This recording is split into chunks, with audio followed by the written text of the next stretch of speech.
Panginoon. Purihin ang Diyos. Hallelujah. Praise God. So, as an introduction, we can see that King Jehoshaphat ruled Judah around 873 to 849 BC. So, 70 years po yan na si Jehoshaphat, he was generally a godly king who sought to restore true worship and teach God's law throughout the nation. Based on 2 Chronicles chapter 17. Napakasarap isipin na yung hari mo ay napakabait, napakatalino, lahat iniisip niya para sa welfare ng buong bansa. Sana ganun yung presidente natin, ano? Sana yung mga naging presidente ng Pilipinas sa kapakanan ng kabuuan ng bayan. Yun ipag-pray natin. Kaya lang, mga kapatid, nagkaroon po na matinding crisis dito sa Judah. Kahit po si King Jehoshaphat ay mabuting hari at maganda yung palakad niya doon sa bayan ng Huda. Kasi ang Israel nahati sa dalawa eh.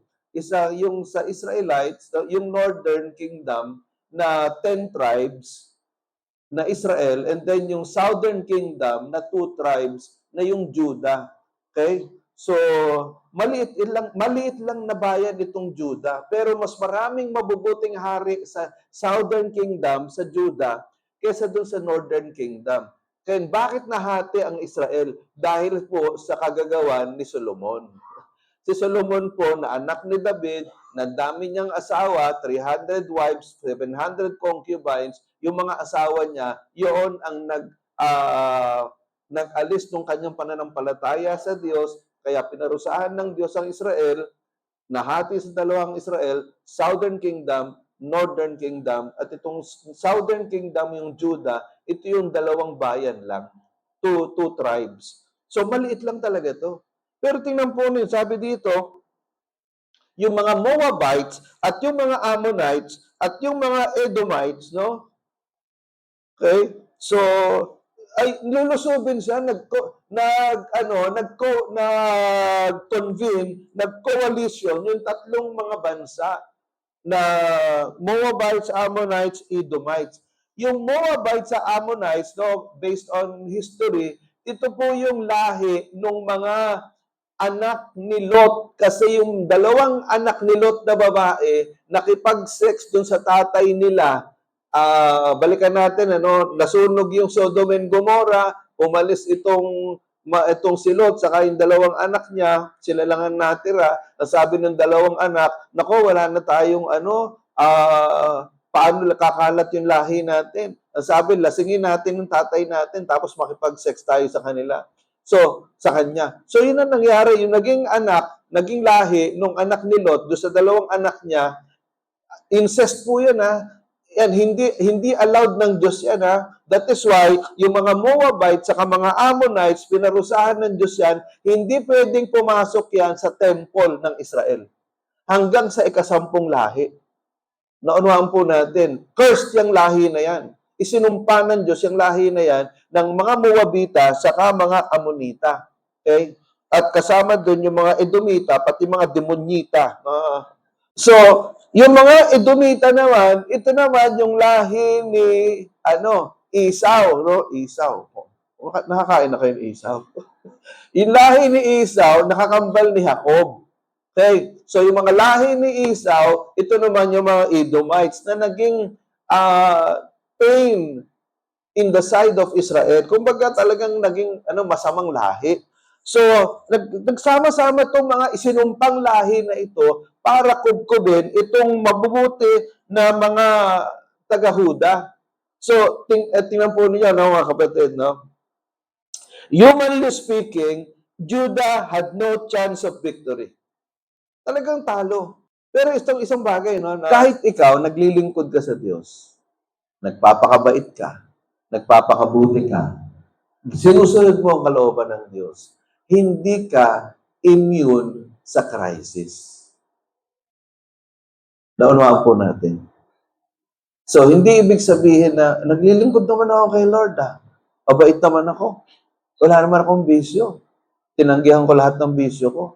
At talagang ginagawa ko naman, nagpapakabait ako na estudyante or sa work, talagang with excellence yung aking trabaho. Pero bakit ganito? May crisis pa rin sa buhay. Mga kapatid, ang crisis sa buhay hindi nawawala. Okay? Mabait ka man o masama, may crisis darating sa iyo. Kaya lang, yung crisis, it will reveal what is inside your heart. Okay, so balikan po natin ito. So it was a national, military, political, and spiritual crisis.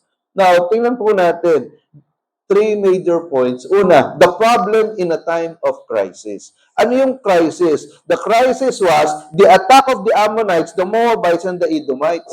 So yung Ammonites, Moabites, and Edomites, they represent the different problems we encounter in our lives. So, spiritually speaking, ito yung mga problema na dumarating sa buhay natin, na minsan, sabay-sabay dumarating.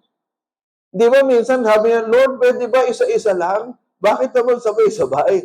Many times, they come in packages or in groups. Sickness, finances, family problems, work, studies. Sabay-sabay, parang hindi ka na makahinga. Meron pang gano'n? Naranasan niyo yun? Sabay-sabay, kahit saan ka tumingin, kaliwa, kanan, likod, harap, parang lagi, lahat na lang puro problema. Di ba? Parang naranasan niyo yun? Na parang bang hindi mo na alam kung hindi ka na makahinga. So, when we are overwhelmed by problems, we ask God, does He really care? Nagmamalasakit ba talaga ang Diyos sa akin? Di ba ang tanong natin, mahal mo ba talaga ako, Lord? O baka kinalimutan mo na ako, Lord? Napanood ko yung reels ni Gary Valenciano no isang gabi na he had a heart attack while doing the concert in 2018. So, na-check na he had to go a double bypass surgery, heart surgery. Bigat yun. Kaya lang, nung kapag tapos ng heart surgery, 2 months after, na-detect naman na meron siyang kidney cancer. Bukod pa doon sa type 1 diabetic si Gary V. Ibig sabihin ng type 1, ano yan, mas malala yung type 1 kaysa sa type 2. Hindi gumagaling yung type 1. So, anong ginawa ni Gary? He prayed and trusted in the Lord, and he survived. He survived the bypass heart surgery. He survived the kidney cancer through faith in God and medical intervention. Yun po mahalaga doon. No, hindi sinisi ang Diyos na ano ba yan? May type 1 diabetes na nga ako magmula nung pinanganak ako. Nagka-heart attack pa ako, and then na-kidney cancer pa ako, naglilingkod naman ako sa inyo, Lord. So walang ganon. It revealed the faith inside the heart of Gary V. Sana ganon din tayo. Pangalawa, the petition in a time of crisis. So, ang sabi doon sa verse 3, alarmed, ibig sabihin ng alarm, afraid, terrified, frightened, boldly shaken. So, ganun katindi naramdaman ni King Jehoshaphat. But then, what did he do? He resolved to inquire of the Lord. Tinanong niya ang Panginoon, Lord, ano bang gagawin ko? Ang dami ko. Ang bigat naman ito. So, he proclaimed a fast for all Judah. That was his move. He proclaimed a fast. Fasting. Ibig sabihin ng fasting, yung hindi ka kakain, imbis na kumain ka ng physical food, you will eat spiritual food by prayer and meditation in the Word of God and seeking the mind of God, praying to God instead of eating physical food. So, verse 4, to seek help from the Lord. Yun ang purpose ng fasting. To seek help from the Lord. Indeed, they came together from every town in Judah to seek the Lord. So, nakita nyo, hindi lang si Jehoshaphat yung nag-fasting. Buong Judah, yung buong bayan ng Judah, ang kasama ni Jehoshaphat na nag-fasting. Sabi yun, they came together from every town in Judah to seek the Lord. The whole nation, the whole Judah, from youngest to the oldest, they sought the Lord. They came to seek the Lord. Now, the reaction of Jehoshaphat, yung illustration. Si Jehoshaphat, no, from fear to faith. From fear to faith. So, hindi po kasalanan na tayo makakaramdam ng takot. Na, huwag kang ganyan, no? Bawal matakot. Kasi pag natakot ka, kasalanan sa Diyos yan. Hindi po kasalanan sa Diyos yun. Lahat tayo nakakaramdam tayo ng takot. Kaya lang, kapag ikaw nakaramdam ka ng takot, ano ang next move mo? What's your next step? To blame God? Or to go to your friends? Itong si Jehoshaphat, yung kanyang takot, nagdala sa kanya sa Panginoon. Naunawaan natin, yun ang nagtulak sa kanya para lumapit sa Panginoon. So, from fear to faith. Ang ganda, di ba? From fear to faith. So, ang tanong, how about you? To whom do you turn to? When you are fearful, to whom do you turn to? So, let us see the king's steps in solving a national crisis. National crisis ito eh. Kukubkubin sila. They will be annihilated. They will be wiped out. Kasi, so, hindi nila kaya yun. 1:10 yung kalaban nila. So, anong ginawa ni Jehoshaphat? Una, he called a national gathering of fasting and prayer. Alam niyo, sana ganun ang gawin ng presidente natin eh.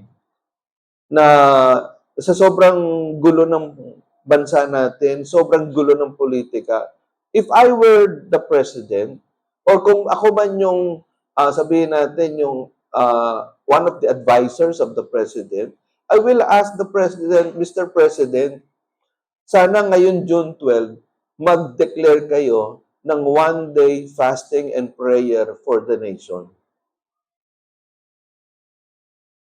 Kagaya ng ginawa ni Jehoshaphat. Pangalawa, he declared the Lord's goodness one by one. Tingnan po natin ang ganda nito. The 4 petitions of the king. Isa-isahin natin. Una, he focused on God's person. Ang sabi doon sa verse 6, are you not the God who is in heaven? So, si Jehoshaphat, sinabi niya, hindi ba ikaw yung Diyos na nasa langit? So, doon pa lang, binofocus na ni Jehoshaphat na yung Diyos na tinatawagan niya, yun yung Diyos na nasa langit. Pangalawa, he begins with theology before strategy. Ang sabi doon sa verse 6b, you rule over all the kingdoms of the nations, power and might are in your hand, and no one can withstand you. Walang pwedeng lumaban sa'yo. Walang pwedeng tumalo sa'yo. So doon pa lang, si Jehoshaphat, ini-establish na niya sa isip niya na yung Diyos na aking tinatawagan, isang Diyos na makapangyarihan. Theology before strategy. Hindi niya tinatanong, Lord, ano ba strategy namin? Hindi. Inuuna muna ni Jehoshaphat, ini-establish niya the theology in his mind that my God is a sovereign God. Ano yung ibig sabihin ng sovereign God? Sovereign means makapangyarihan, nakapangyayaring Diyos na walang pwedeng pumigil sa Kanya, walang pwedeng kumalaban sa Kanya because He is a sovereign God. When we say that God is sovereign, He can do whatever He wants and no one can stop Him. Naunawaan natin. No one can say to God, hindi mo pwedeng gawin yan. Walang pwedeng magsabi sa Diyos ng ganon. Why? Because He's a sovereign God. Yun ang ini-establish ni Jehoshaphat dito na power and might are in your hand and no one can withstand you. Pangatlo, he recalled past works of God. Yung nakalipas, ang sabi niya, no, our God, did you not drive out the inhabitants of this land before your people Israel and give it forever to the descendants of Abraham, your friend? Parang sinasabi ni Jehoshaphat, Lord, hindi ba ikaw yung nagpalayas ng mga inhabitants dito, yung mga sasama na mga tao dito. And then, ipinangako mo sa kay Abraham, yung kaibigan mo, si Abraham, na itong lupa na to. So, ibig sabihin, Jehoshaphat was recalling God's past actions. Mahalaga po ito mga kapatid. That's the reason why you need to have your journal, your diary, your devotional diary. Kasi bakit? Dahil kapag ka nagsusulat ka dyan, halimbawa, January 1, 2020 o 2025, nagka-problema ka, and then binalikan mo yung journal mo at nakita mo, ang ganda nung message sa'yo ni Lord nung January 1, 2025, na-encourage ka ngayon. Naintindihan ninyo? So, ganun ang ginagawa ni Jehoshaphat. Binabalikan niya yung dating ginawa ng Diyos, yung mga himala na ginawa ng Diyos, yung mga pangako ng Diyos, yung mga nakalipas na panahon. Mahalaga po yan. Kasi nakaka-encourage yan eh. Naintindihan ninyo? God's promises are meant to encourage us.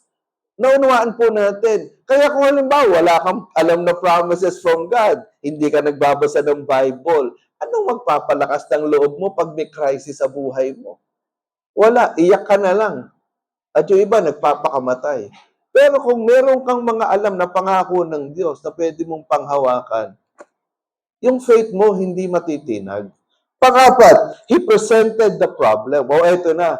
Pagkatapos na yung ABC, yung pangapat, the time na si Jehoshaphat, sabi niya, Lord, see how they are repaying us by coming to drive us out of the possession you gave us as an inheritance. Lord, tingnan mo itong mga salbahing ito. Dati hindi namin sila pinatay eh. Hindi namin sila pinakialaman eh. Hindi namin sila inabuso nung may pagkakataon na dapat ay patayin namin sila pero dinaanan lang namin sila. Pero tingnan niyo Lord, yung ginagawa nila sa amin ngayon, hindi tama ito eh. So doon na nagsumbong si Jehoshaphat. No? So, mga kapatid, napakaganda di ba nung ginawa ni Jehoshaphat. Kaya lang tingnan natin na meron po mga hindrances to petitions.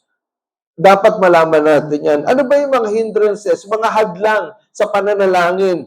So, we need to overcome the blocks to answered prayers. Mahalaga po ito. Number one na hindrance, bitterness. So, yung bitterness, ibig sabihin yung sama ng loob. We need to release bitterness and unforgiveness to unlock the grace of God in our hearts. Kapag ikaw meron kang bitterness or unforgiveness sa isang tao, sino ang unang nasisira? Yung taong yon nagalit ka o ikaw? Hindi ba ikaw? Kasi tuwing makikita mo itong taong ito, tuwing maririnig mo yung pangalan niya, o halimbawa, nakasakay ka sa jeep, nakakita mo yung pangalan noong kaaway mo na, halimbawa, sabihin natin na Baldomero. Baldomero Hardware. Ako, grabe, lalo nag-init na naman ang dibdib mo. So parang, tuwing maririnig mo yung pangalan ng taong kagalit mo, nag-iinit yung kalooban mo, parang may kinakain sa loob mo na parang nawawasak, nasisira, parang natutunaw, parang naaagnas yung kalooban mo because of unforgiveness. Naiintindihan niyo sinasabi ko? Hindi ka nakapag-pray. Alam niyo ba, one of the hindrances to prayer is bitterness and unforgiveness. Naintindihan niyo ba yon? In Mark 11, chapter 25, ang sabi doon, dapat tayo magpatawad para tayo patawarin ng Diyos. Pero tingnan niyo, Mark 11, verse 24, napakaganda. Ang sabi sa Mark 11:24, whatsoever you desire, when you pray, believe that you have received it, and it will be yours. Ano man ang inyong hilingin sa panalangin, manampalataya kayo na tinanggap niyo na at tatanggapin niyo nga. That's verse 24. Pero tingnan niyo yung verse 25. Ano yung verse 25? Matuto kayong magpatawad. Dahil kung hindi kayo marunong magpatawad, hindi rin kayo patatawarin ng inyong Ama sa Langit. Ano ibig sabihin nun? Bakit magkadikit yung verse 24 saka verse 25? Ibig sabihin, the number one hindrance to answered prayer is unforgiveness. Naintindihan natin. Kaya kung may unforgiveness ka sa puso mo, huwag ka na magtaka, bakit hindi sinasagot ni Lord yung prayer mo? Matuto kang magpatawad. Pero hindi ibig sabihin nagpatawad ka, yung justice wala na. Meron pa ring justice. Pero mahalaga, napatawad mo yung taong yon. Naintindihan na, pastor, hindi humihingi ng tawad eh. Kahit na, hihingin mo pa bang, tayo mo humingi ng tawad, masama nga yung taong yon. Wala sa kanyang vocabulary yung paghingi ng tawad. Pero ikaw, nasa vocabulary mo, magpatawad. Dahil sabi ni Lord, love your enemies. Naintindihan ba natin? Pangalawa, lack of faith. So lack of faith overcome doubt with steadfast conviction. Kasi kapag wala kang faith, siyempre, paano kang sasagutin ng Panginoon? Ang sabi sa Hebrews chapter 11 verse 1, faith is being sure of what we hope for and being certain of what we do not see. And then sabi doon sa verse 6, no? God answers, God blesses those who have faith in Him. So, kapag wala kang faith, paano kang pagbibigyan ng Panginoon? Wala kang pananampalataya sa Kanya. If you do not believe, you will not receive. Ang sabi sa Matthew 21, verse 22, di ba, yung preaching ni Sister Cheng last Sunday, na when you pray, you will receive what you believe. Simple, di ba? When you pray, you will receive what you believe. Of course, according to the will of God. So dapat, you have to overcome the doubt with steadfast conviction. Dapat may pinangahawakan kang pangako ng Diyos. Lord, nangako ka. Ito ang pangako mo, Panginoon. Hindi ko bibitawan ito. Pangatlo, outside God's will. So baka mamaya, yung hinihingi mo o yung buhay mo, lihis sa kalooban ng Diyos. So, you need to align yourself, you need to align your personal desires with divine purpose. So baka mamaya yung buhay mo, taliwas sa kalooban ng Diyos. Iayos mo yung buhay mo. I-align mo yung buhay mo sa kalooban ng Diyos. Pangapat, cherished sin. Baka may mga kasalanan ka. Aminin mo na, huwag kang denial. Aminin mo kung may kasalanan ka. Aminin mo sa Panginoon, patawarin niyo po ako, Lord, na dahil nag-iisip po ako ng masama sa kapwa ko, Lord, patawarin niyo po ako, Lord. Nagnakaw po ako ng isang rim ng bond paper sa office, Lord. Ninakaw ko po, Lord, yung stapler doon sa office namin. Lord, patawarin niyo po ako, nangopya po ako eh. Lord, patawarin niyo po ako, Lord. Sumama po loob ko sa ano ko eh, doon sa kaklase ko kasi hindi niya ako pinakopya. Masama po loob ko sa nanay ko, sa tatay ko dahil hindi ako pinayagan na mag-outing. So, ano ba yung kasalanan mo? O baka naman may bisyo ka, alak, sugal, sigarilyo, no? Pornography, babae, lalaki. Baka may mga masamang bisyo ka hanggang ngayon eh. Tandaan natin, no? Psalm 66 verse 18. Ang sabi ni Haring David, yung mga kasalanan, kung aking inalagaan yung aking mga kasalanan sa aking puso, hindi ako pakikinggan ng Diyos. Panglima, knocked off. Pag knocked off, maraming nakakapagpalayo sa iyo sa kalooban ng Diyos. So maraming distractions. May mga distractions, may mga bagay na naglilihis sa iyo sa kalooban ng Diyos. Hinahatak ka dito sa kaliwa, hinahatak ka sa kanan. So hindi ka makapag-focus kay Lord. And then pang-anim, selfish motives. Pray for the greater good, not vanity. Listen to this. Manalangin ka, no? Because baka mamaya yung motibo mo makasarili. Are you listening? Baka yung motibo mo makasarili. So dapat ang motibo mo ay hindi lang para sa sarili mo, kundi para sa ibang tao. Now, pangatlo, the promise of God in a time of crisis. Ano ba yung promise? Ito na, maganda. Pakinggan po ninyo. Ano yung response ng Diyos kay Jehoshaphat? So, nung nananalangin sila, the Holy Spirit spoke to one prophet. Ano yung sabi ni Prophet Jahaziel? Ang sabi doon sa verses 13 to 17, no?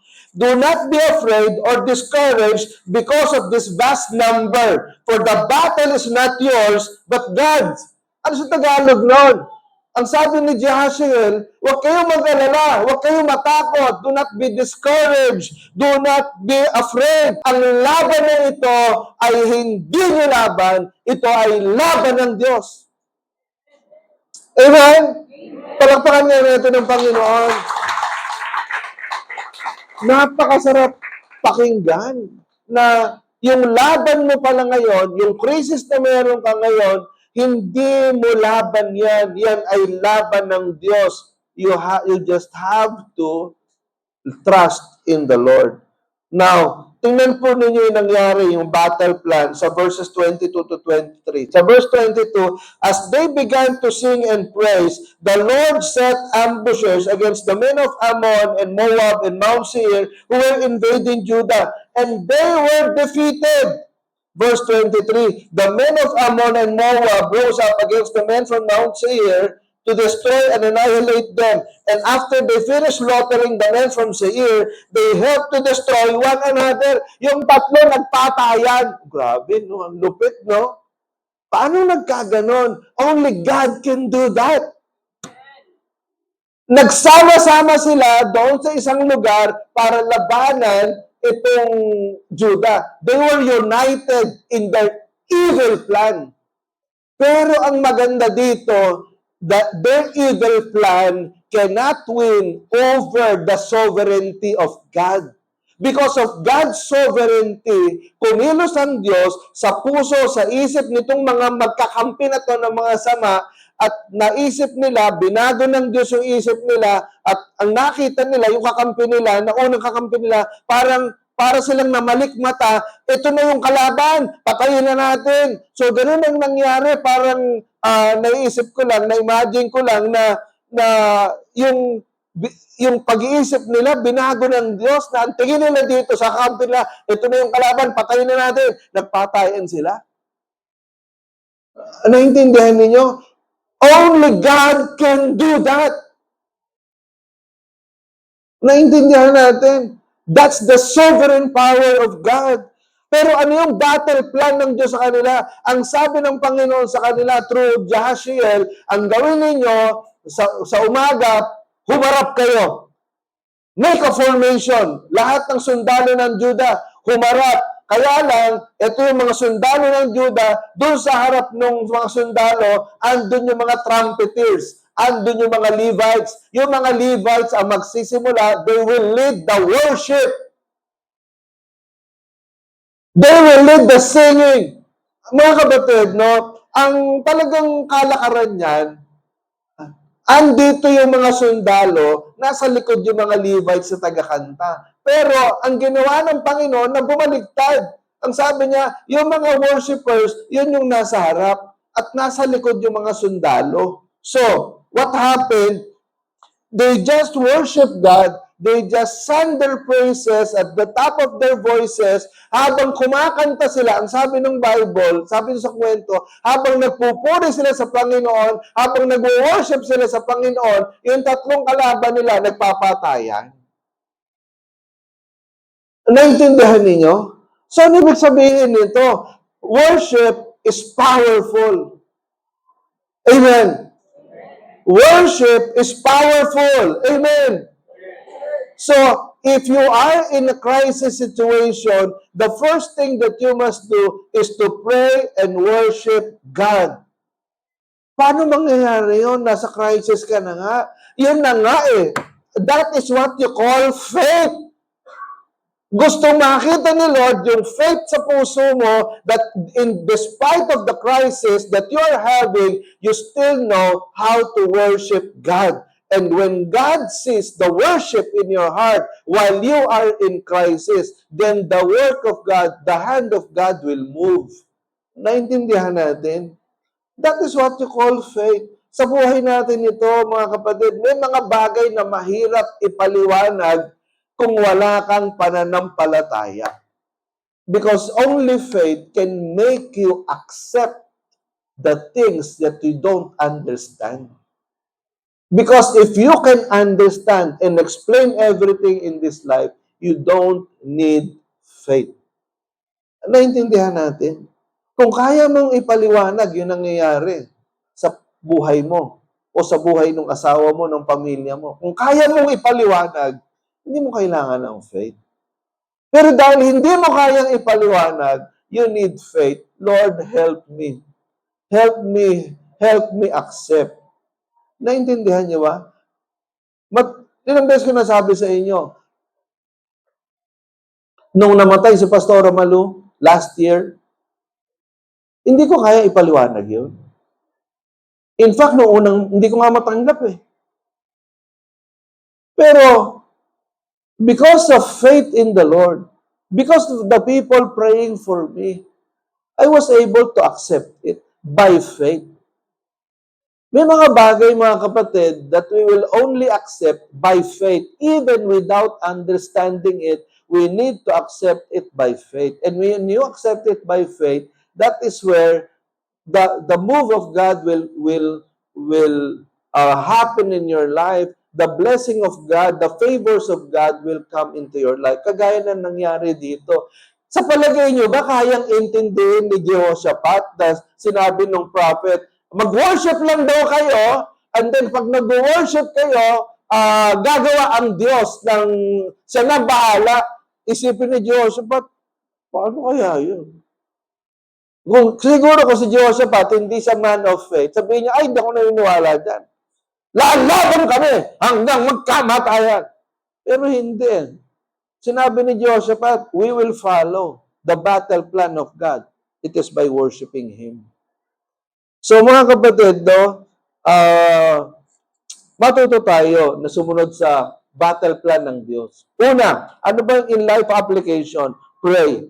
Turn your panic into prayer and your worry into worship. Pangalawa, participate. Join all the prayer and fasting activities of the church. Kapag halimbawa may fasting and prayer activities tayo dito, dapat sumunod ka. Hindi yung wala akong pakialam dyan, mag-prayer and fasting kayo. O mag-family day kayo, wala akong pakialam dyan. Mag-prayer meeting kayo, wala akong pakialam dyan. Bahala kayo sa buhay nyo. Dapat hindi ganon. Kasi magkakasama tayo dito, we belong into one family, we should support the activities of the family. Naintindihan natin. The church is the second family. Our second family on earth. It's a spiritual family. Pangatlo, trust. Believe that God would rescue you in His own way. Magtiwala ka lang.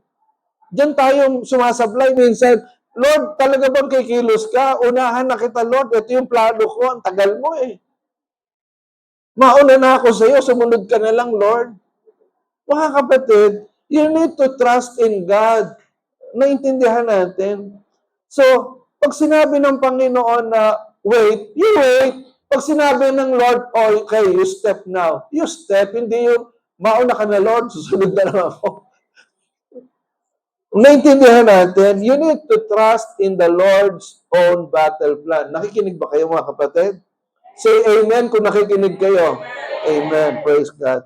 So, what's the purpose of fasting? Ano bang kahalagahan ng fasting? So, I have 4 reasons here why prayer with fasting is very important. Number 1, fasting shows your helplessness and hopelessness apart from God. Okay? Ito yung nagpapakita ng kapag ka, na, Lord, I am helpless, I am hopeless apart from you. I need you, Lord. The reason why I am fasting is because I have nothing to show. I have nothing on my own. I have no power to overcome my problem. I need you. Pangalawa, fasting shows how sincere we are in asking God for something. Pinapakita natin kapag tayo nagfa-fasting, sinasabi natin, Lord, totoo po ito. I mean business with you. My prayer is sincere. Pangatlo, fasting loosens the power of heaven on earth and breaks the work of the devil working against us.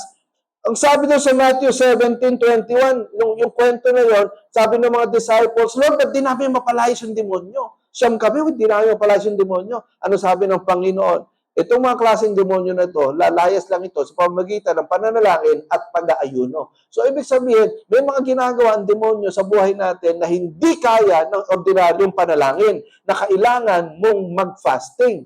Naintindihan niyo ba mga kapatid? So, mga kapatid, no, yung fasting, hindi naman kailangan maghapon mag-fasting ka. Yung 1 meal a day, pwede na yon. Number 4, fasting makes us open to the receiving of God's power. Kapag ka nagko-fasting ka, you are making yourself available for the power of God to come to you. Naintindihan nyo? Ito, ilang beses ko na naikwento ito more than 100 times na siguro. Year 2000,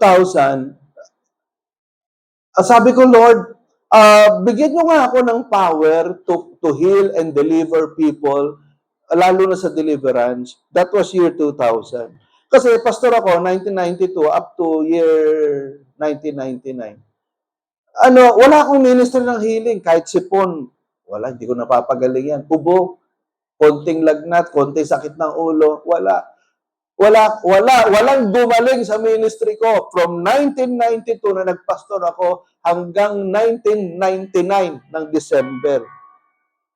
So, kaya lang, ang nangyari, the Lord convicted my heart to fast for 21 days. Nangusapan Diyos sa akin. Kasi nabasa ko yung kay Daniel, nag-fasting siya 20. I fasted for 21 days. While I was still in MCU, nagtuturo ako sa MCU noon, ang klase ko nasa 4th floor, 5th floor, kasi nga physics laboratory, yung klase ko, physics lab. So, syempre, mga laboratory classes nasa taas, kasi kung sakali mong sumabog yan, Eh, yung itaas lang, apektuhan yung first, second, third, fourth floor. So, walang elevator sa MCU. May elevator man, hindi ginagamit ng mga, hindi pinapagamit. So, kailangan pumunta ako doon. So, for 21 days, alam mo yung ginawa ko, kinain ko lang, 3 skyflakes, saka 1 basong oatmeal sa gabi. And then, maghapon tubig. Alam niyo, grabe, naranasan mo talaga yung power ng Holy Spirit. Unang gabi pa lang ng fasting ko, nagba-Bible study ako. Sabi nung matanda, Pastor, parang may sakit ako, nilalagnat ako. Sabi ko, sige, pag-pray muna kayo. Hinawakan ko sa braso. Alam niyo, hinawakan ko sa braso, grabe, tumirik yung mata. Nagsalita yung demonyo. And then, kinast out ko yung evil spirit. In 1 minute, tuwan-tuwa yung matanda, Pastor, wala na, Pastor, magaling na ako. Alam niyo, pagkatapos ng Bible study, lumabas ako ng bahay. Sabi ko, Lord, ang galing mo naman.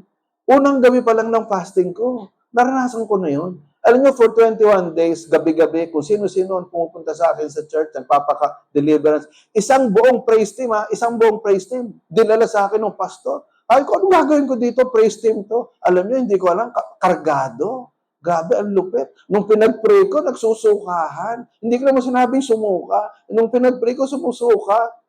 Talagang ibang klase, praise team to . So, mga kapatid, that's why from that time on, for 21 days, I received the power of God. And since year 2000, ang dami ko nang napalayas na demonyo. Kung saan ako dinala ng Panginoon to cast out evil spirits and to pray for sicknesses and diseases. May mga pilay na nakalakad, mga bulag na nakakita, mga bingi na nakarinig, yung mga tinanggihan na ng mga doktor na wala ng pag-asa, pinagaling ng Diyos. So, that's because of prayer and fasting. Palakpakan natin ng Panginoon, purihin ang Diyos, give all the glory to God. So mga kapatid, ito, personalize ko to. The personalized story of Jehoshaphat. Afraid, ito, ginamit ko yung sarili ko. Afraid, Pastor Joe resolved to inquire of the Lord, and he proclaimed a fast for all Crossroad Valenzuela FJC to seek help from the Lord. Indeed, all members came together from every place and barangay into the church to fast and pray to seek God's help. So, ibig sabihin, mga kapatid, the Lord convicted my heart to declare 5 days of prayer and fasting, mid-year prayer and fasting for the church. Bakit? I am afraid. Totoo yan. I am afraid. I am afraid that something bad will happen to the church. I am afraid that many of you will backslide. I am afraid that our goals for the year will not happen. I am afraid that many of you will turn against the Lord. Naintindihan ninyo? That's why we need to do this mid-year fasting and prayer. Ito namang fasting na to, ang encouragement ko lang sa inyo, 1 meal per day. Kung ano pinakamadali sa inyo, almusal, tanghalian, hapunan, you skip that, then you read the Bible, you pray. Kung anong pinakamadali sa inyo, sa 5 days na yon, 22 to 26. And then, for 5 nights, kung anong kalooban ng Diyos, 5 nights or 3 nights, we will go here, we'll come to the church and pray together. Kagaya nung ginawa nitong si Jehoshaphat. Pinatawag niya yung buong bansa, nanalangin sila, nag-fasting sila. So wait for further announcements. Pero mga kapatid, I am so excited with what the Lord will do to our church, to each and every one of you, if you will participate in these 5 days of prayer and fasting. Naunawaan po ninyo. So, kaya nakakatuwa na the Lord convicted my heart personally as I was preparing this message. Now, there are 4 major reasons why Christians are not attending prayer meeting. No? Ito, pinaisip sa akin ni Lord, ano ba yung 4 na dahilan bakit hindi umaattend yung mga tao sa prayer meeting? Number 1, busybodies and burdens. Ibig sabihin, yung iba overwork, family duties, daily pressures, that consume time and energy. Ang daming ginagawa, busy. Siyempre, wala ka ng panahon na umattend ng prayer meeting. Pangalawa, apathetic attitudes. Ano ba yung apathetic? Na-explain ko na sa inyo dati. Pag sinabing apathetic, yung bang wala kang pakialam? Wala kang pakialam. Bahala kayo dyan. Magkagulo kayo, wala akong pakialam sa inyo. Bahala kayo sa buhay nyo. Pero yan ay simbolo daw na ikaw ay tuyo na spiritually. You are spiritually dried up. Kaya wala kang pakialam sa gawain ng church, wala kang pakialam kung sa mga family day, wala kang pakialam sa mga prayer and fasting, sa worship, kung hindi late, absent ka sa church, wala kang pakialam kung ano nangyayari sa church. Why? Because you are spiritually dried up. Pangatlo, competing commitments. Ibig sabihin, imbes na umattend ka ng prayer meeting, ang daming pupuntahan. Work, family activities, sports, social events. So, marami kang dabar cards. Ang dami mong appointments. Kaya tuloy, wala ka ng time para manalangin. Ang pang-apat, digital distractions. Ano yung digital distractions? Ibig sabihin, scrolling ka ng scrolling sa Facebook o sa kung ano-ano, sa ML, video games, so YouTube, Google, Netflix, busy-busy ka. So these are the reasons why Christians are not attending the prayer meeting. Meron pang panglima. Nakalimutan ko isulat. Pastor, gusto ko umattend ng church, wala akong pamasahe. Mga kapatid, yung mga estudyante, yung mga walang pamasahe, sinabihan ko na kayo. Andito si Cheng, Sister Letty, si Chela, kung wala kayong pamasahe, humingi kayo sa kanila. Pastor, nakakahiya naman. O, para wag kang mahiya. Sabi ko, para wag kang mahiya, kapag nagkatrabaho ka na, ibalik mo. Okay? Naintindihan niyo ba? Kapag nagkatrabaho na kayo, ibalik nyo. Pay when able. Naintindihan natin? Para lang maka-attend ka ng church, maka-attend ka ng Sunday, maka-attend ka ng prayer meeting, hindi problema ang pamasahe. Okay? Ngayon, kung gusto mo talagang pagpalain si Lord, didoblehin mo pag sinoli mo. Now, ito po, natuwa ako dito sa kwento na to, naikwento ko na sa inyo dati, yung Brooklyn Tabernacle Church sa Brooklyn ni Jim Cymbala. I have read many of the books of Jim Cymbala and talagang nakaka-encourage yung kanyang mga libro. Alam po ninyo, si Jim Cymbala, ang miyembro niya, more than 10,000.